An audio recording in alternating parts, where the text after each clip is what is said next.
Welcome to the Startup Grind. Here at Launcher, we are today meeting with the one and only Paul Jozefak. He's very fond of being in the spotlight, so he's here to meet us. I would like to give a shout out to our sponsor, KPMG, and a thank you to Launcher for allowing us to use their space today. And as you can see, we have Slido set up on the side here, and so feel free to throw questions up there. We're going to try and leave about at least 10 minutes for Q&A towards the end. And of course, you can always throw up your hand and give us a shout out there as well. And we will answer your questions as we go in. All right? Paul. So, you're actually a bit of a legend around here. And I think we need to start a bit at the beginning.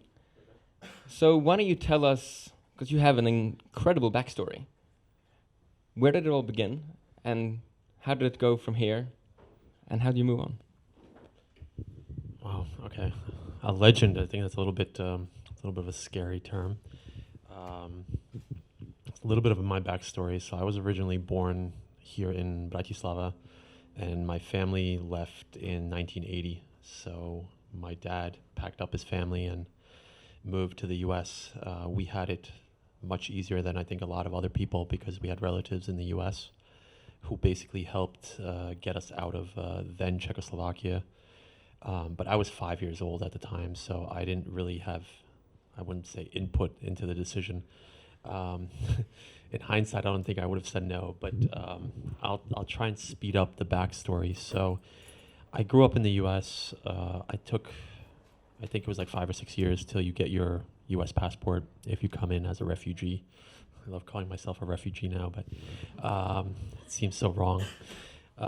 But when I ended up getting a U.S. passport about 5 or 6 years in, I started coming back to Slovakia regularly. I have no idea why, but for some reason, I just felt comfortable when I was in Slovakia. So I used to spend my summers here, I think starting at like age 8 or 9 with my family in a little village by Mijava. So we're called the backwoods people, Kopaničári. But I actually had a blast, and I used to spend all my summers here. That's the reason I can still speak a little bit of Slovak. I can't write a word of it, but I can speak it. So I was in Europe already when I was young, one way or another. And then I wanted to basically get out of the much bigger, but in comparison to New York, small suburb I grew up in.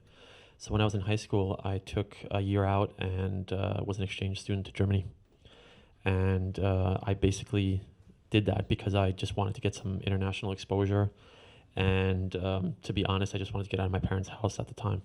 I was ready to move on. So I went to Germany for 11th grade in a gymnasium and spent a year basically having to make that year count. So I didn't take the year off. I actually had to learn German very quickly to make sure I had grades when I came back because I didn't want to lose the time.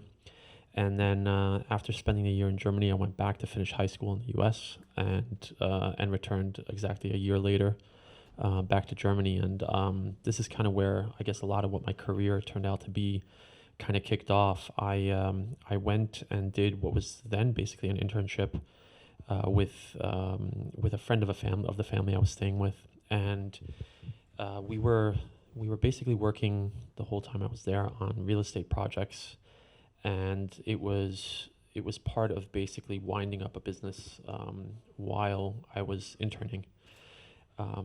To make a long story short, that ended up turning into probably one of the better opportunities in my life, in the sense that a whole business was spun up around it. That's what kept me coming back to Europe. And now to kind of speed things up, because I could talk for hours to do this intro. I had been here so early in Europe, and I say Europe, specifically Germany at the time, and I started out was mostly tech, right? So I wasn't necessarily coding, but it was kind of the wave of like the whole tech wave was taking off. So this was like 91, 92 time frame. And I think what I got really lucky with is that I caught very much the beginning of that initial, what is now known as the bubble, but that initial wave where all those companies that we now kind of consider large businesses, be it Amazon or then eBay or Yahoo, that were all Netscape way back when, everything was getting launched at the time.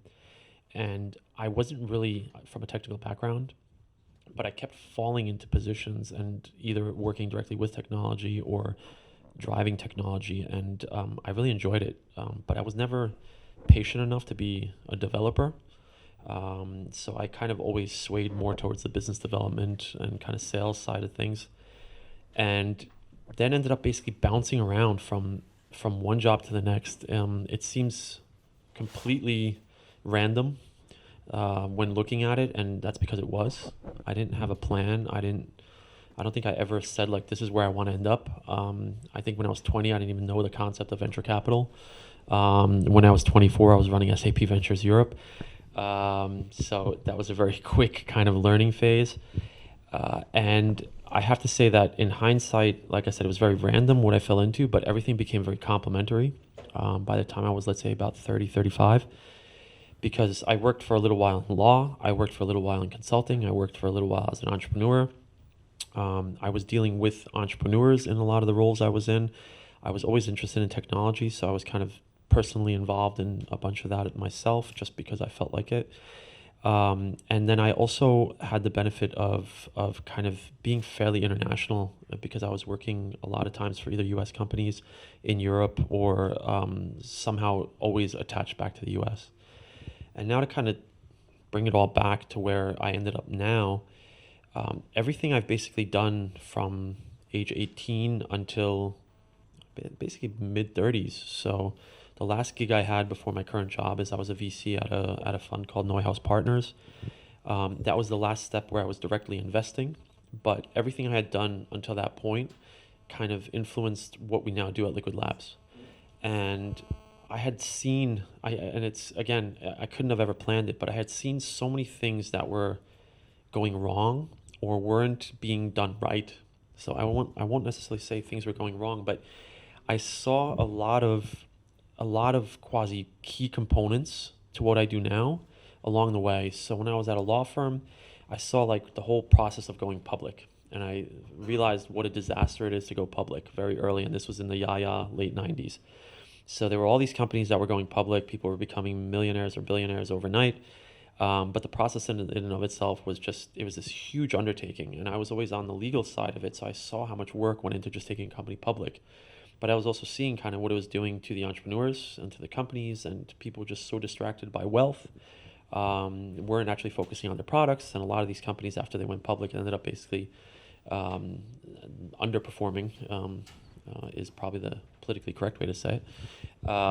And so that was one of the first kind of things I saw in the late 90s. And then when I started interacting more with the entrepreneurs, I saw, especially in Europe, that the skill set of entrepreneurs was very limited.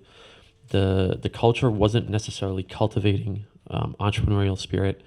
And I was seeing a lot of people who were starting companies struggling with the concept of funding a business and running a business from very small to big. When I was on the consulting side of things, I saw how disastrous technology projects were. So I was at Anderson Consulting for a while.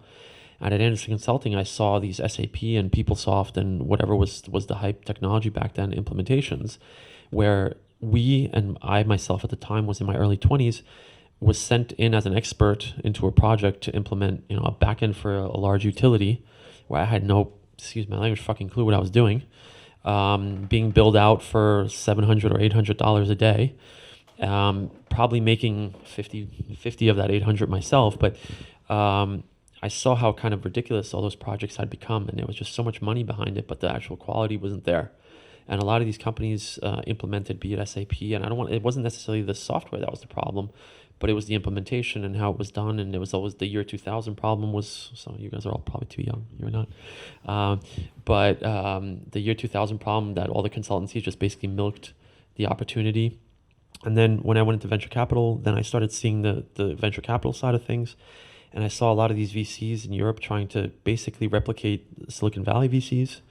And I also saw them trying to replicate the types of deals that were being done in the US, and just realizing that that wasn't necessarily the model that was going to work in Europe. It eventually will work here, and I think we're kind of very close to achieving parity, but 10 or 15 years ago, Europe was a different place, and I'm not even talking about Slovakia, Germany at the time, and even the UK or France. And so long story short, I had a lot of stops along the way. I was, I guess, always curious to try new things. I very blindly jumped into a lot of things, which I was very lucky. So I'm going to knock on wood, but I got very lucky just blindly jumping into things and thinking it was interesting. Could have gone very wrong. A lot of times it went very right. I got very lucky along the way as well, which I whenever I get asked things, I think luck plays such a role in everything you do. And I got lucky that, my sister pushed me into being an exchange student. So I was lucky enough that she didn't go as an exchange student, always wanted to, and she pushed me to be an exchange student. Then I got lucky with the family I landed with, that they're still like my own family, and I got a lot of business acquaintances via my exchange family. I got lucky when I landed a gig for basically a job that was, I think my official title initially was paralegal, but like 6 months later I became head of business, or I was basically head of business development for Europe for a law firm, which you could have never planned it. Dumb luck, people liked me, somehow I had good bosses. I even had horrible bosses, which I hated at the time, but in hindsight they were the best thing that could have happened to me because I learned so much from them. And I was also, again, lucky to have that first wave in the late 90s to kind of surf on. And then I think I've caught a lot of the second wave, which is now happening in Europe. And I remember kind of in the mid to late 90s saying, it's going to take 10 to 20 years in Europe. And I think the reality is it's like 20 to 30 years. And it's a big generational shift, but we're kind of approaching that. And I think that like 2020 is going to be kind of a really good point in the sense that it probably won't matter where you're starting a company at all. And kind of where I've now positioned myself in Liquid Labs, and kind of the combination of everything we do, is basically just a wrap up, or however put it, a consolidation of everything I've done until now.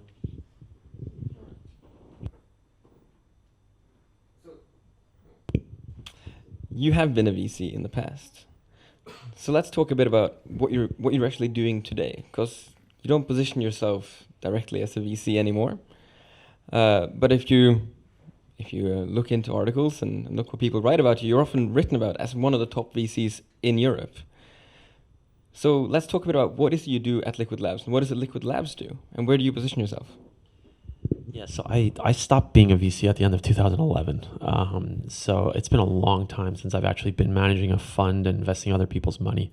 That doesn't mean I'm completely out of the community. So I've stayed fairly active. I try and show up at events. I try and stay relevant to the venture community. But the reason I do that is it's very self-serving, in the sense that what we did at Liquid Labs is, like I just said, it's a mix-up, a match-up, or whatever, a mash-up of a lot of things that we saw as not optimal in Europe.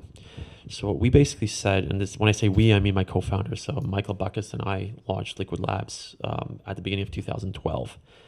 And we had sat down towards the middle of 2011 and actually started talking about what is our next gig. I knew I was leaving the venture fund where I was. It didn't work out. I'll leave it at that. And he was also quasi already at that time, I think, out of his previous fund. So he was also a VC. And when we sat down, we actually initially started talking about starting our own company. So we kind of said, look, we both want to go back into the entrepreneurial side of things. And there's a lot of opportunities right now. And one of the things we started looking at was a company then called Bank Simple in the US. I think now they're just called Simple, and they've been sold in the meanwhile. And we thought that idea was fascinating. It was just basically taking the concept of a bank and completely virtualizing it and making it very simple, and hence their name. And that was quasi the initial discussions that Michael and I started having about what we want to do. And then once we started kind of really getting deep into starting a company, we said, look, especially in my situation, and this isn't anything against Michael, but he was only in the venture space for like 4 or 5 years, and I was probably 15 years in at that point. What I said, I was like, this would be a disaster if I lost this network that I had built up. I spent so much time kind of creating a network of contacts, and this whole best VC, I'd be the best VC in Europe if I was a billionaire, and I'm not, so I wasn't the best VC. I got really lucky that Mike Butcher wrote this great article about me in TechCrunch, where he said that he wrote something like, "We can't lose one of Europe's best VCs." And I was like, "What the hell is he?" Best VCs are very rich people because they make a lot of money. Venture capital is about making tons of money, and if you're a really good VC, most people won't see you here because you don't show up much. So I was an okay VC, but I actually, in hindsight, have to admit I don't even think I was a good VC, and that's why I'm doing Liquid Labs. So what we said within Liquid Labs, and kind of in the process of starting our own company, we said, what's missing?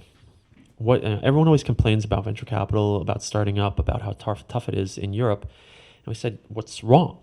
And from my background, I had worked with corporates, I had worked with startups, I had worked with investors, I'd worked with banks, I'd worked with lawyers, and I saw a lot of things that everyone wanted, but they never kind of worked together. So the startups always wanted the corporates to buy their product. The corporates always wanted to be like the startups. The VCs always wanted to invest in the startups, but have the corporates invest in their funds. The VCs at the same time used to go to the corporates and try to get them to buy their startups. So the weird thing about it is that it's all intertwined. And if you really look at Silicon Valley, and one of the things that kind of really worked in Silicon Valley is that whole backbone of networks that have been established there. And you have just kind of the anchor is Stanford, and you had all these research centers, Xerox PARC was there, Bell Labs was on the East Coast, but you had a research facility, you had a university, and then you had a bunch of old guys who had basically built huge businesses, who kind of were bored. Let's be honest. The initial VCs were old guys who weren't running their companies anymore, and still wanted to remain relevant and help a bunch of young people be successful. And so you had all these kind of factors that were there, and everyone knew everyone. The Valley at the time was a small quasi geography, so everyone knew everyone in the tech world. And everyone supported everyone else, and they all sat on each other's boards. And it's kind of funny how, that Kleiner Perkins invested in a company, and then one of their portfolio companies buys another company, and it was like everything fed itself. And that was always missing here in Europe because you didn't really have too many networks. And I saw, even in the late 90s, I was always kind of surprised how little the VCs kind of worked together. All these VCs tended to kind of be an island. You had a couple of players in the UK, you had a couple of players in Germany, some in France, then Scandinavia came on the market. And you'd have these kind of pools of a couple of VCs, and they'd be very actually national and not international. And it was really quasi almost counterproductive because they weren't working together. And then at the same time, again, like I just said, I saw all these corporates kind of itching to become more entrepreneurial and innovative and kind of be cool like the startups. And again, the startups always needed the corporates to be either partners or channels or whatever. And so we said, look, how can we combine this under one roof? And that's kind of how the idea of Liquid Labs started. We sat down and said, how could we get all these things kind of into one thing? And we kind of thought about an incubator, we thought about an accelerator. Like, we don't really like that idea that much. None of them really work. Some do, Y Combinator, Techstars. Very many don't. And there's a shit ton of them right now. I feel like there's an incubator on every corner, which I think is actually a mistake. Then you saw basically, I kind of almost lost my train of thought, but then you saw step back.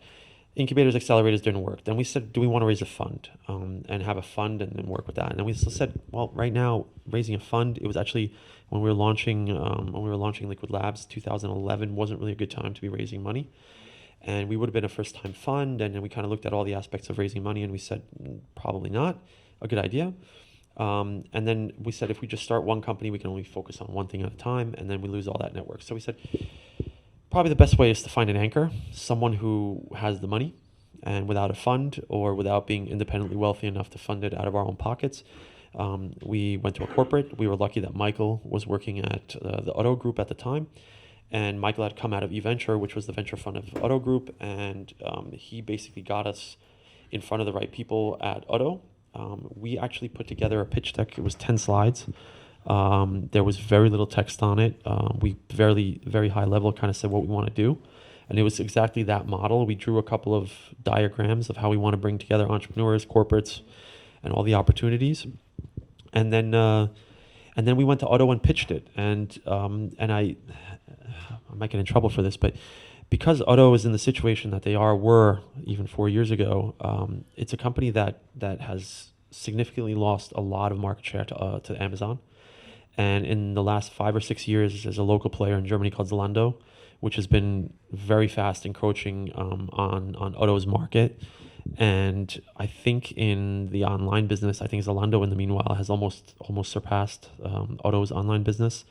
And it's very simple. I mean, Zalando was a venture-backed company. They had raised almost $1 billion from the Zamver brothers, and invested everything in growth, and were being laughed at for a long time about them never being profitable. And at some point they were profitable, and they went public, and now they're outperforming on certain fronts my investor. And Amazon, I think, is already so far ahead that they're not really you're not going to catch up to them. But at the same time, if you had asked me, let's say 5 years ago, that I'd be doing what I'm doing now for the Otto Group, I would have laughed you out of the room, because I would have said, God forbid I ever work for them or with them. They're this old quasi-state company that really isn't doing anything. Fast forward 5 years to where I am now, and I have to say, I think the senior management at Otto, and I'm not trying to blow sunshine up anyone's ass, but I think they were really prudent to understand, like, we're not going to do this on our own. So they were actually very open to a lot of ideas, and they already invested in 2 separate funds. So they were invested in eVentures, they were invested in Project A in Berlin, which is an incubator, has now become also more of a VC fund. They were investing in growth in the core business. They were trying out a bunch of things at all layers within the company. Otto itself is an international player. There's 130 subsidiaries of the large group. And large businesses like Crate and Barrel in the US are owned by Otto, and their footprint is quite large in Europe. And they were actually willing to take a risk. And it's as simple as that they basically said, look, we like the idea of what you guys are doing. And we launched it, and we pitched it as a startup. So we said, look, we want 3 years, because we thought 3 years was the minimum time we needed to kind of show traction for what we do. We said we're going to try and start 10 to 12 companies, so about 3 or 4 a year. The companies we start are completely our own ideas, driven though by strategy of the Otto Group. So everything we're doing has to leverage the assets of Otto. That's the whole concept behind Liquid Labs. So we're not just getting money from Otto, and we're not just potentially selling product into Otto, but we're also leveraging assets, be it what they are. Anything that can be considered an asset that we can leverage is the concept of what we do at Liquid Labs. And I've said for the 3 years, we want to get at least one company to a point where we could use it as a showcase for the success of our model. And why am I still here 4 years later, or why am I still employed or working at Liquid Labs? We launched in the first year, I think 6 or 7 companies. So we hit the ground running really fast. The first business that we spun off of Liquid Labs was after 8 months of starting Liquid Labs. So we hit what we wanted to do in 3 years after 8 months. That's a company now called Risk Ident, which is still very successful and growing quickly. And it's a 100% subsidiary of the Otto Group. They're in the fraud business, but they sell outside of the Otto Group. So they're generating revenues on their own and not just with Otto. And since having launched in 2012, we started in total now 14 companies. Of that, I'd say about half of them shut down, because the concept of what we do is we fail at things that we try.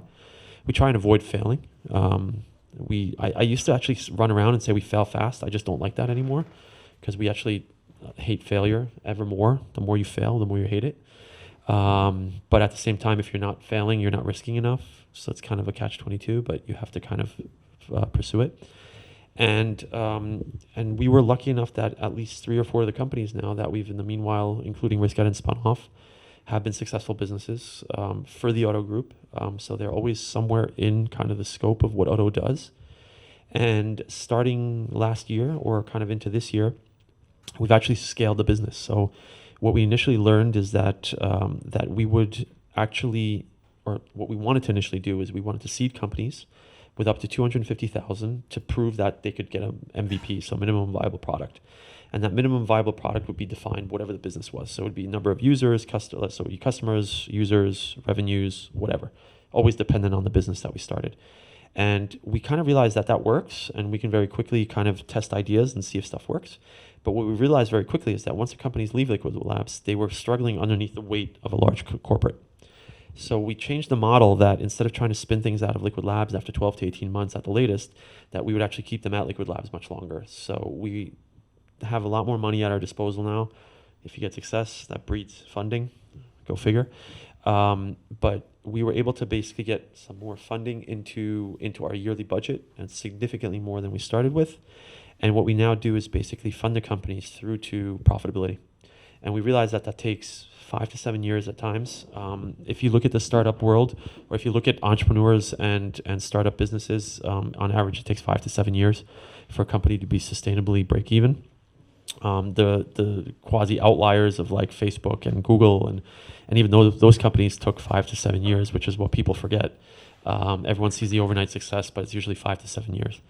And so we basically said that all these businesses that we start need to have the ability to grow, and to grow within I would say the confines of what Liquid Labs is. And it's kind of also a little bit of a quasi protective environment, to keep quasi all the corporate kind of bureaucracy out of what our startups do. And again, large companies, there's bureaucracy, there's a lot of things there that you have to deal with. Some's right, some's wrong. We basically say everything we do is outside of the corporate. So we have our own quasi ecosystem. We're completely detached from Odoo, with all the benefits of being able to leverage the assets. So that's kind of the concept of what Liquid Labs does. I see a question here that do we encourage people to start their own companies? Within Liquid Labs, we don't, because we start our own companies. So the ideas and all the concepts of what we do are coming from us, and us meaning literally Michael and myself, because we're interacting with the Odoo group on a regular basis. We're talking to business units, we're talking to senior management, and we're looking for sweet spots within where things aren't working at Odoo, or where there are things that could be leveraged. So a lot of times we'll see, like for example, with Risk Ident. Risk Ident, we were in the US, and we saw that there was a bunch of companies doing device fingerprinting, which means identifying people based upon their device. So when you register somewhere, you could be identified by your name, and then you can use cookies and kind of very simple technology. But you can also identify people based upon their device, because there's a lot of parameters on your iPhone, on your PC, on whatever, that make it very recognizable as your device, starting with the language, the operating system, and whatnot. There's something like 270 parameters on an iPhone. So long story short, we saw a bunch of these businesses in the US that were doing device fingerprinting, and we saw via conversations at the Odoo group that there was a problem with using personally identifiable information of customers to track what they do. So in Germany, because you can't track a specific individual legally, we sat down and said, is that an opportunity? And then we saw that there were companies in the US doing device fingerprinting, which basically means that the device becomes your ID. And the chance that that iPhone is my iPhone is really, really high. And the chance that 5 other people are shopping on my iPhone is very low. Hence, we could kind of circumvent certain regulatory issues in Germany and identify a device. And instead of identifying the person, we would basically see that the device was coming online into our network, and we could also identify that device as, is it that person? So if all of a sudden my phone is dialing in from Russia or somewhere else, a red flag goes up basically saying that might not be Paul. So we could actually avoid fraud, and to kind of close that loop, the Odoo group was looking for a solution to fight that problem specifically, and they spent, I think, 6 months kind of creating the short list of companies that they wanted to use. We built the whole company in 6 months and basically presented the product and competed against all the external providers with our technology, and were able to convince the Odoo group that ours was the best. And that's kind of how the concept works, that we don't force people at Odoo to use our products. We compete just like any external startup would for the business, and we want to be judged on the performance of the product. But we also know whom to talk to find out where could we potentially build products. So I think I'm answering that one question. And now a bunch have jumped away, so I can't even remember what the first one was. So I think to jump back to kind of what the original question was there, you're more of a serial entrepreneur than you are a VC today. But So again, I don't want to take credit for what a lot of our entrepreneurs do. So I would say, if anything, I'm best described now as a lobbyist. So there's a very negative political lobbyist connotation, but my job's not really much different. So I'm basically doing a lot of the jumping through loops and hoops for my companies. And I say my companies, meaning the businesses that are being built in Liquid Labs. We initially launch every idea, and at times even before we have a team. So Michael and I will sit down and actually even architect the product. And Michael can code, so he'll actually even sit down and start writing code. But we try and very quickly get at least one business and one tech guy on board for each product that we build, not guy, person, because we actually have a lot of women as well. And I mean that honestly, by choice. And we basically, once we have the teams, like the core of a team in place, we try and get out of the way. And we see ourselves as internal consultants to all the companies. So this is one of the components where I said, as a VC, a lot of the startups would only see me like once a month for a board meeting, but they had questions every day. Now with the companies we build, okay, I'm not sitting there today, but majority of the time I'm sitting at Liquid Labs, and all the companies are at Liquid Labs. So people can walk in out of my office and ask me whenever they want, whatever they want. The VC is right there. And I see myself as a services business. So I'm in service to all the companies at Liquid Labs with my skill set, my experience, my network, whatever. I basically tell everyone, leverage what I have. And the people who actually build companies at Liquid Labs, they're fairly independent of what we want them to do. We give them parameters of kind of what to do, but we give them more kind of a framework of how to do it successfully versus saying, here, you will do this. And I think that was kind of one of the questions that was on there before, that the concept only works if we let people do their own thing. If I had to be involved in all these businesses, I would actually never leave the office. And I don't think that you can actually scale beyond one or two companies. There's some people like Jack Dorsey, who's basically running Twitter and Square at the same time. Steve Jobs did it with Pixar and Apple. And these are just really well-known names. And I personally think that actually that's not the smartest way to run companies.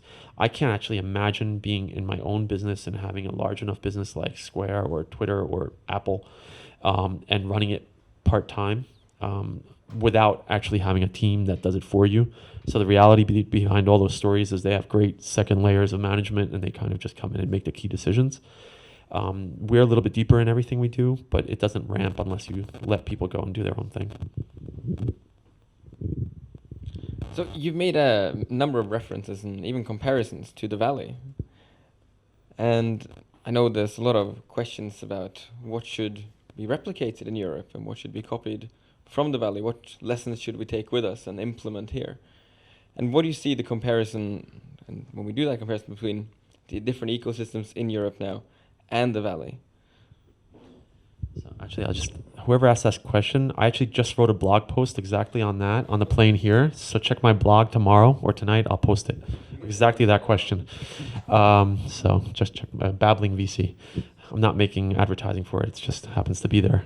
I think it's funny because I just wrote about that. Now, to your question, so and this is something that always pisses me off. I'm sick of comparing Europe to the Valley. I think it's actually wrong to do that. Europe is Europe, the Valley is the Valley, and the reality is here that we won't recreate Silicon Valley in Bratislava or in Hamburg or Berlin or London.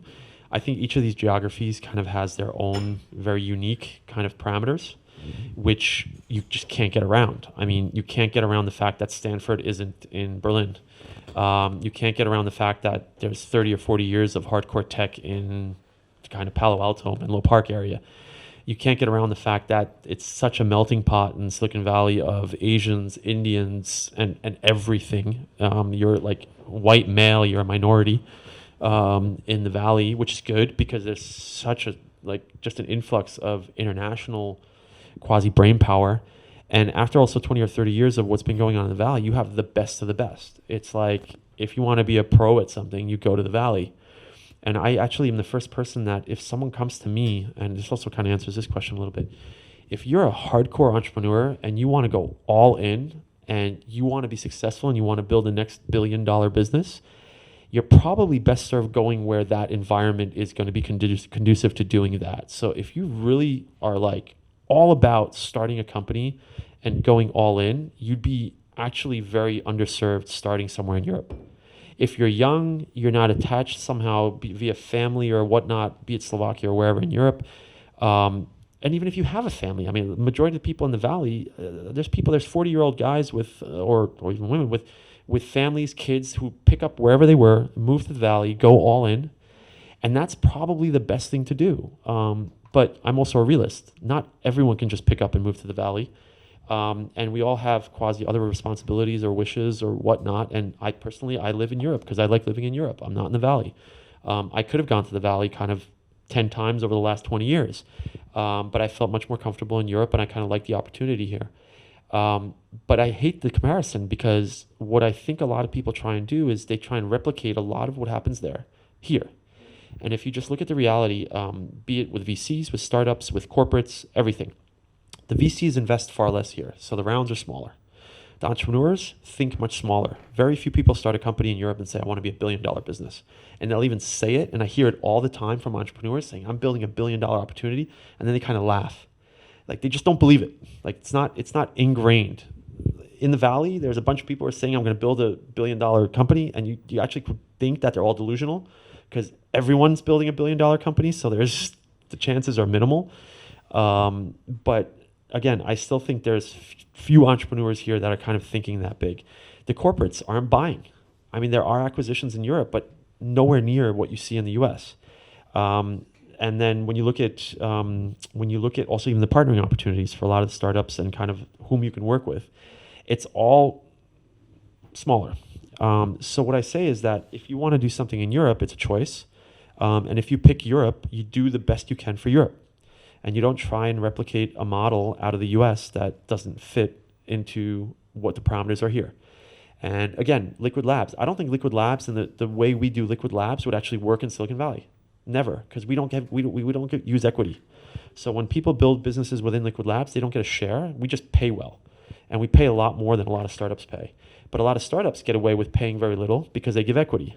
But that thing bites itself in the ass. So if you go to Berlin, you'll see all these startups that pay shit salaries, but they don't give equity, or they give such bullshit equity that I always ask myself, why are the entrepreneurs going to work for startups where they might have like 0.5% of a business that'll get sold for 20 million, and they're making like 15,000 a year or whatever. I mean, it's in Berlin you can get by with 30 or 35,000. In Hamburg you need 50 for the same lifestyle.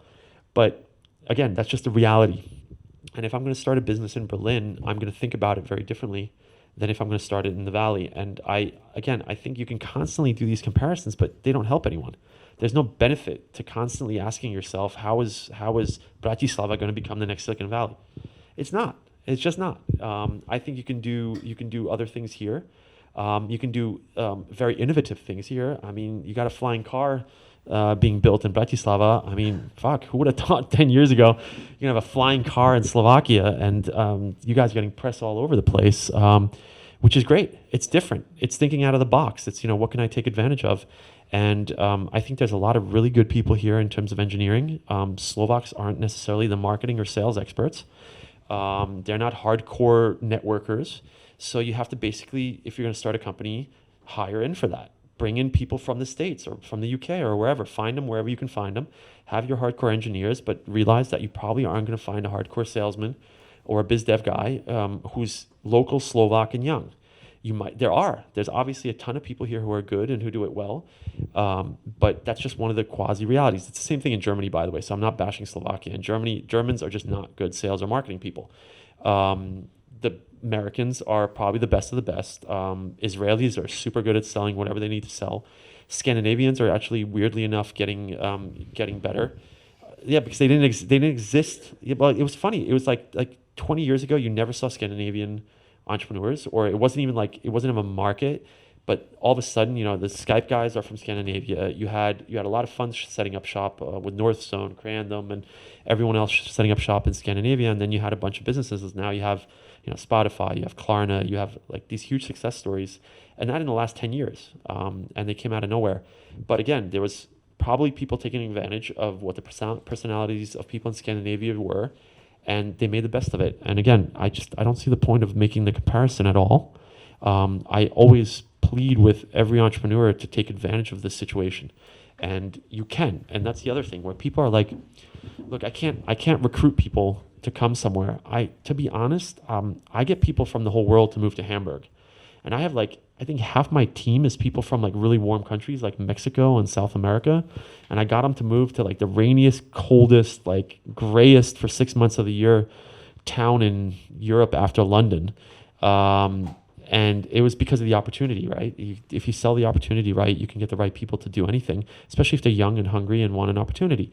Am I recruiting people in Silicon Valley to move to Hamburg? No, because they would laugh me out of the room. Am I recruiting where I think I could get good engineers? Yeah.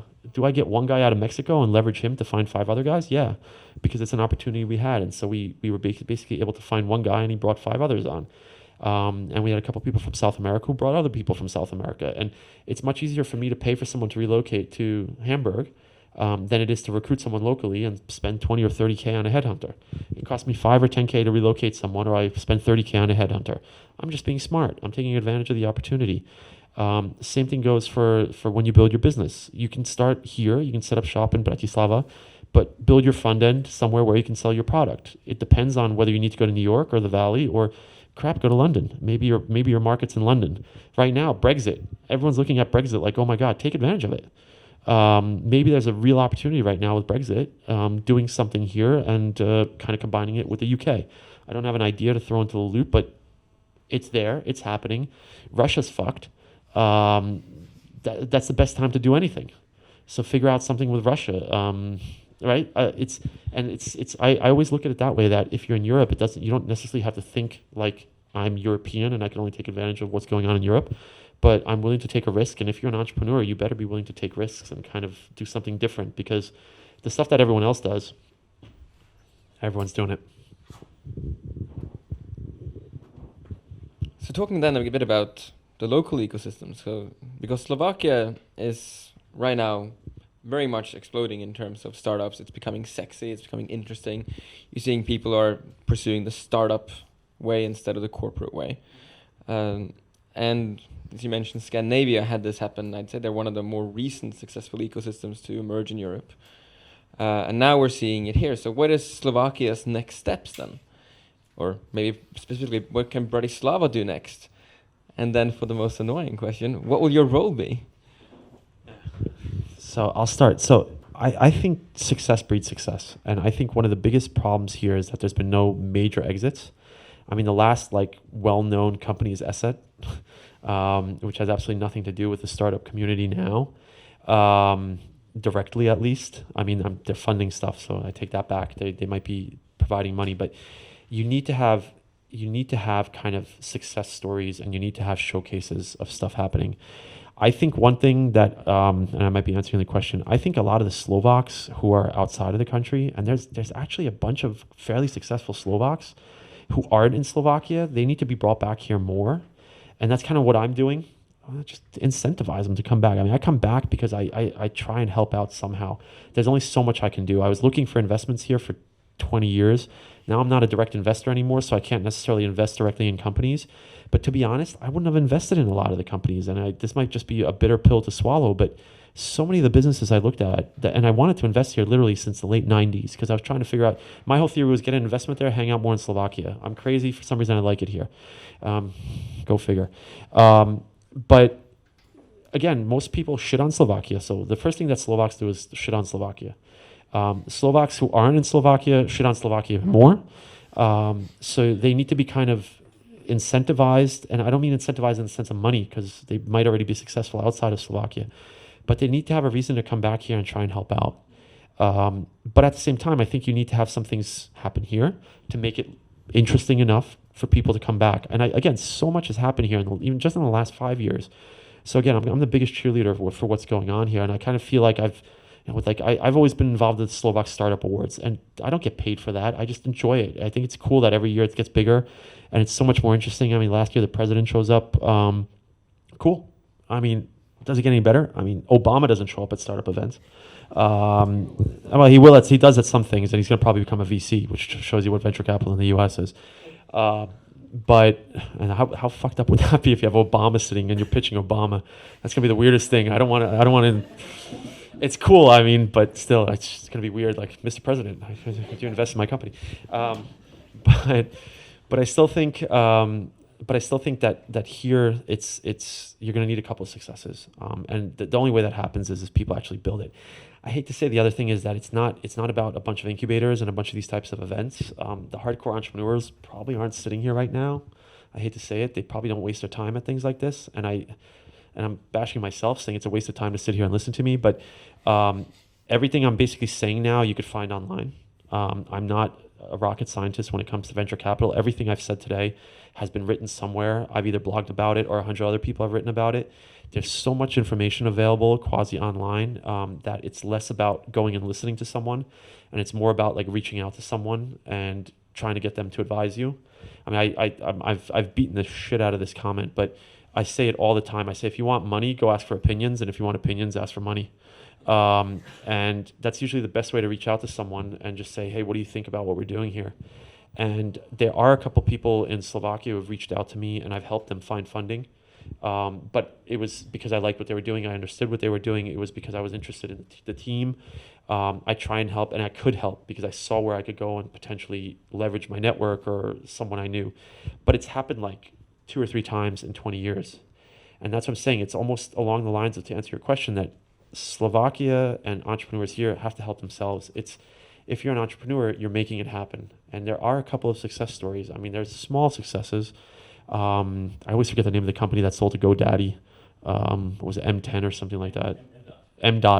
So those guys picked up, moved to Black Box VC or whatever it's called in Atherton, which, by the way, you know, living in a mansion in the richest part of the valley, and build your business. And they got bought by GoDaddy for 10 or 20 million. I mean, shit. Where are those guys? I mean, the guy was at the Startup Awards last year, which was cool, but get them back here. He actually moved in like a month ago. Is he back? Yeah, Oh, cool. Limbach. Yeah, perfect. Limbach, great. Fucking Limbach.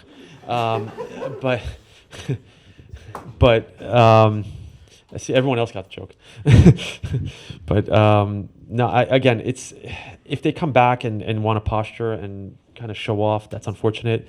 I think one of the things that, again, to show what worked in the Valley, which I think could work here, it's the network. So if a lot of these people are here, if you can, I mean, great if they come back. But I think even getting people here on a regular basis who can be visible, who can be available, who have a reason to be here longer, right? Who potentially want to even start businesses here again. Those are things that have to kind of start happening. Do they need to be Slovak? No. I mean, it's like, I'm not German, and I've been taking advantage of Germany for 20 years. I just like living there. And again, I should have come to Slovakia. I probably would have done more here if I was 20 years younger. But again, at the time, I didn't see the opportunity here. I saw my opportunity in Germany. I think now, if I was 20 years younger, I'd probably come here because I'd be the biggest fish in town. Of course, knowing what I know 20 years younger, which probably wouldn't be the case. But I guarantee you, having grown up in America, I'd probably be the hungriest, and I'd be busting my butt to be successful. And I'm sure I'd outperform a lot of people here, which, again, if you're that type of person and you're really willing to kind of spend the time, and I'm probably now just preaching to the choir, and I think a lot of you guys probably know this, but startups are hard. I mean, it's like, this is repeated over and over. It's not something you do part-time, and it's not anything you do like an employee. I mean, startups are full-time, 100%. Forget your family, forget your friends. Your kids will probably hate you if you have them. I hate that reality, but if you look at most successful entrepreneurs, the balance just doesn't exist, right? So this quasi work-life balance as an entrepreneur, that doesn't exist. It's work. It's the work balance. You balance your time at work, and you try and have a life outside of work. I hate to say that that's the reality. Some people actually talk about it and say they have work-life balance. I really don't believe it. Or they've already built one company and have enough money, and now they're building their second company, so then they have work-life balance. And I really have to just kind of stress that point, that the external help is great, but you have to do the work yourself. And I think that's a lot of, it's funny, the guy who was driving me, so I took an Uber over here, and the guy driving the car is like showing me all these like startup books he's reading, and I'm like, wow, man, what are you doing driving an Uber? And he's like, well, my life was going nowhere. My dad has a restaurant, and I just don't feel like taking over his restaurant. And I started working for Uber, and I like got into startups. And he's like, he's reading the hard thing about hard things. I'm like, wow, this driver's badass. Like, I'm gonna fund this guy in 5 years if I have money to spend, which I thought was cool. But it was a little bit of that spirit of, I'm gonna do something. So he's driving an Uber to make some money on the side while he's thinking of what he can start as a company and trying to learn as much as he can. I mean, that's how you're gonna go about building a business. It's being scrappy. Yeah. All right. So I'm actually going to jump to some of the questions here, because I actually like the first one quite a lot. I'm going to maybe rephrase it a little bit. And Well, I'm just going to answer that first question. Yeah, I already said that. I mean, move. If you want to go to another market and it's your market, go. It does, and if you can, right? Again, there's certain limitations that you're going to have as an entrepreneur. And like for example, one of the things that I always tell people, if you have a team of 10 people and moving your company to the US is an option, good luck getting all 10 people to move at once. If you're a founder and you're like one or two or maybe three people, then you can move. So that question is very individual. If you're still an entrepreneur, then you can move your company. Moving 10 people or 20 people, forget it. It's not happening. You'll never pull it off. Or you have to fire everyone and rehire, and that's just also not the smartest thing to do, especially if you have some traction. can you answer the language point? And language, I mean, again, if you don't speak English, you shouldn't be an entrepreneur. I just hate to say it.